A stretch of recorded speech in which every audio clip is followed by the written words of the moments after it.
นั่นล่ะมานั่นมาหลินนะโดได้ช่วยเหลือ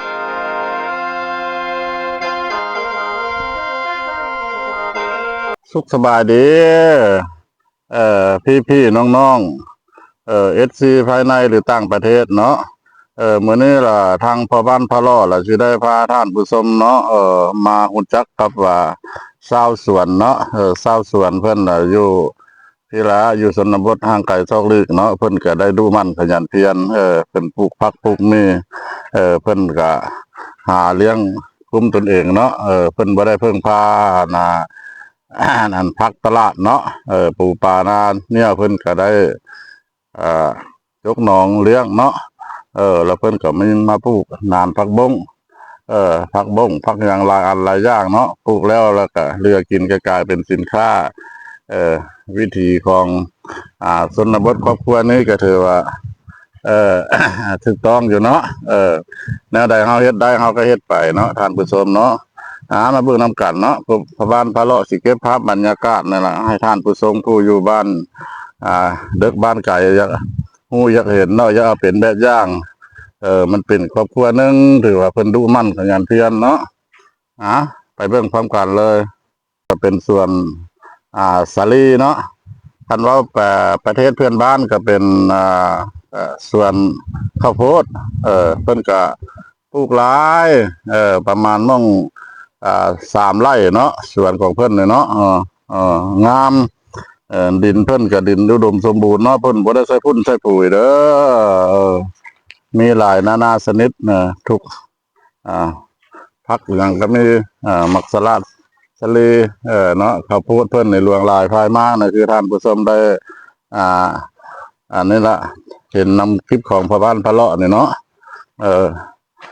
ถ้าผู้ใดอยากเอาอาชีพนี้เนาะมีดินมีดอนแต่บัวปะให้มันเป้าว่างเนาะออกมาแล้วก็มาปลูกกระท่อมปลูกเถียงเอาสัตว์สาวาซิ่งมาเลี้ยงปลูกพักปลูกมีขายเป็นสินค้าท่านผู้ชมเลยมันว่าเฮ็ดอย่างมาล้วนแล้วมันก็เป็นเงินเป็นคำหมดเนาะมันเป็นขึ้นอันนี้ล่ะเด้ออันนี้เราอยู่ชนบทอยู่ชนบทห่างไกลซอกลึกนี่ล่ะแต่ถ้าแขกออกมาเนี่ยก็หลายลักหลายโลเติบเนาะแต่ว่าเพิ่นก็ดูมั่นขยันเพียรครับให้เบิ่งความกันเลยเนาะเบิ่งส่วนสลีเพิ่นนี่โอ้ยกำลังสิได้ขายได้เงินเนาะกำลังสิเป็นเงินเป็นทองเอาเด้อถ้าผู้ใดว่าอยากฮู้อยากเห็นส่วนของเพิ่นนี่เด้อถ้าผู้ใดอยากฮู้อยากเห็นส่วนของเพิ่นนี่ล่ะติดต่อมาทางซองพ่อบ้านพระเลาะเด้อพ่อบ้านพระเลาะเนี่ยก็ถือว่าก็เป็นคนลาวนั่นแหละแต่ใส่ชื่อซองแล้วใส่ภาษาไทยเด้อพ่อบ้านพระเลาะแล้วถือว่าขึ้นใส่หน้าโทรศัพท์พระเจ้ารถติดต่อมาอยู่ไสส่วนนะค่อยอยากไปซื้อไปซื้อต่อจากเพิ่นแล้วเฮามาซื้ออยู่จำสวนเนาะราคาในมันก็สิบ่แพงท่านผู้ชมราคาก็บ่แพงเอาก็ซื้อ5ตัวอย่างแล้วเนาะซื้อ5ไปขาย10แบ่งปันปันกันเนาะผู้หนึงก็เอาซ้ำนึงราคาเอาไปเฮาก็ไปขายต่อก็เอาราคาซ้ำนึงเดี๋ยวนี้ก็มักสลีนี่ก็มักสลีนี่นะมันโมเมนต์ว่ามักสลีพันธุ์อันนั้นเด้อมักสลีพันธุ์นั้นละมันเป็นมักสลีของห้องว่าพันหวานนะอันนี้เราเป็นสาลีธรรมชาติพันธุ์ธรรมชาติเฮานั่นแหละเด้อหลายเพิ่นปลูกนะหลายกันที่แล้วก็หลายไร่เนาะเอาผู้ใดสนใจเนาะติดต่อมาสิพามาสิบอกให้อยากเอาไปจำหน่ายขาย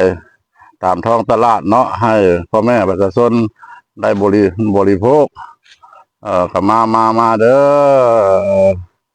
ส่วนเพิ่นนี่แหละอะไรก็มีหมดนะอันนี้เราเป็นส่วนมักทั่วเพิ่นเด้อมักทั่วผักยาวตัวมันสินั่นแล้วก็มีเนาะ มันสิห่วงแล้วสิห้วยแล้วก็มีแล้วก็ตัวยังมีกำลังกระโซดอกก็มีเนาะเนี่ยเนาะแล้วก็เพิ่นปลูกนี่อันนี้ละคือผักสลัดเพิ่นเด้อผักสลัดเพิ่นกำลังเริ่มปลูกไม้เด้ออันนี้ก็แม่นผักสลัดเพิ่นก็เริ่มปลูกไม้คือกันเนาะเออเอออันนี้มันเป็นอ่าอันนี้มักทั่วเพิ่นห้องมักทั่วอย่างเนาะตัวนี้เนาะเนี่ยเนาะเพิ่นห้องมักทั่วอย่างเพิ่นบ่ได้ใส่ค้างเพิ่นบ่ได้ใส่ค้างคือมักทั่วพุ่มมักทั่วอ่าอ่าธรรมชาติให้นาเฮานี่น่ะเนาะนะครบหมดส่วนเพิ่นนะ โอ้กว้างไกลทานผู้ชมเอ้ยโหส่วนน้องตัวหน้าเพิ่นก็แม่นนะเป็นส่วนมักทั่วตัวนั้นก็เลยอุดมสมบูรณ์เนาะมาอยู่แบบนี้ใช้ชีวิตแบบนี้ก็ถือว่าคักหลายเนาะมันก็อยู่นอกอยู่นาเนาะอยู่ชนบทเฮาเฮ็ดหยังขึ้นมามันก็ล้วนแล้วแต่เป็นเงินเป็นคำหมดได้พี่น้องเอ้ยนี่ก็ส่วนมักทั่วเพิ่นเด้อมันยังบ่ได้เป็นมากเด้อมันกำลังสินั่นเนาะกำลังสิกระเจ้ามากเลยนั่นนะกำลังเป็นดอกอันนี้ก็คือดอกไม้เพิ่นเด้อดอกดาวเฮืองดอกดาวเฮืองเพิ่นเออน้ำใสเพิ่นเนาะน้ำใสแต่งอยู่ทำกินหรือว่าใส่ซักผ้าซักแพรเพิ่นเนาะเพิ่นเฮ็ดอันนี้เด้อน่ะเพิ่นเอาแพรอันนี้ล่ะเพิ่นเอาแพรอันนี้ล่ะไหนมาเพิ่นก็เฮ็ดให้ได้แล้วบัดนี้แล้วเพิ่นเลยเอาตักน้ำมานี่ล่ะตักน้ำมาขังเขาอยู่เนาะอันเด้เพิ่นก็เฮ็ดเป็นน้ำสร้างธรรมชาติเพิ่นตักน้ำมาเพิ่นบรรจุอยู่นี่เพิ่นอยากสร้างอยู่ทำกินอะไรเพิ่นก็เฮ็ดอยู่นี่มาเบิ่งนำกันเด้อพ่อแม่ประชาชนผู้ใดมีดินมีดอนบ่อยากให้เป้าว่างเนาะอยากอาศัยกินแต่ผักของต่างประเทศหลายเนาะทั้งประเทศจีนหรือว่าประเทศเพื่อนบ้านเฮาเห็นแล้วเพิ่นใส่พุ่นใส่ปุ๋ยเพื่อจะมาจำหน่ายให้เฮากินนะเป็นตัวอย่างว่าผักตั้งทรายผักตั้งทรายผักบุ้งใบงามๆเขียวๆของเพิ่นนั่นแต่เฮาเห็นแล้วล่ะ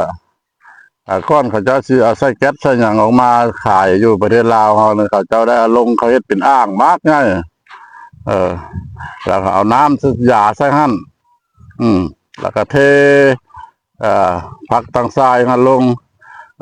เทอะไรเป็นสินค้าของเขาอะไรเนาะที่เขาเอามาลาวเฮาเนี่ยเรื่องงามเถอะไผเห็นก็ไผก็เป็นตายากเนาะหากแต่บ่ปลอดภัยเด้อพี่น้องเด้อเพิ่นใช้สารกันบูดกันเน่าแล้วคันสิว่าแล้วก็เด้เนาะเอามาเบิ่งนำกันนะส่วนเพิ่นสวยสดงดงาม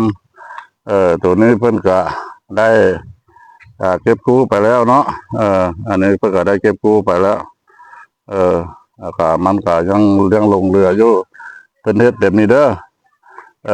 เพิ่นเอาไม้2อันละนี่เอาไม้2อันนี่ละมาก่ายไฟพุ่นไฟพื้นเวลาเครือมักทั่วมันลามขึ้นนี่ละค่ะมันก็เฮาก็มาปิดเอาก็สบาย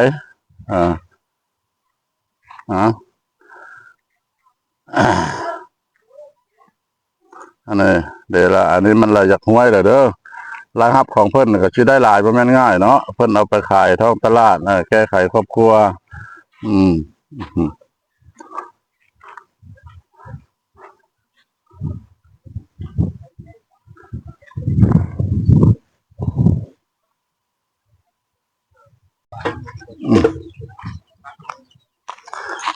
มาเบิ่ง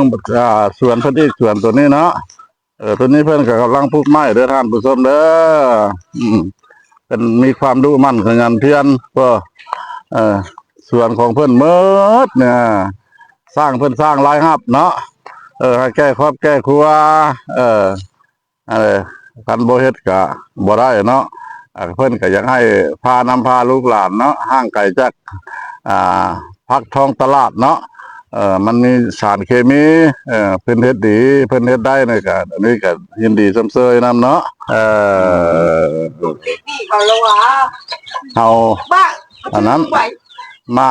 กินปลาหลดบ่ได้กล้าเกี่ยมไปจังมาคันเฮาฮู้จักอยู่นี่เฮาก็สิคือมากซื้อผู้มาต้อนเจ้าซื้อน้ำซื้อในเฮาเคยช่วยเหลือสังคมอยู่เออนั่นล่ะบ่มีลูกมีผัวแต่ยังหนุ่มยังซ้อมแล้วก็หากินเองได้ไปรับจ้างรับได้เท่ามาแล้วมันให้รับจ้างก็บ่ได้แล้วมันเมื่อยละบาดนะก็เลยวอนสังคมเฮาก็ได้มาถ่ายทำมาแล้วก็ลงคลิปไปแล้วเพิ่นก็ผู้ใหญ่ใจดีอยู่ต่างประเทศเพิ่นก็ฝากเงินมาเฮาก็เพิ่นอยากได้เฮือนเฮาก็เฮ็ดเฮือนให้เขาได้หลายหลังละได้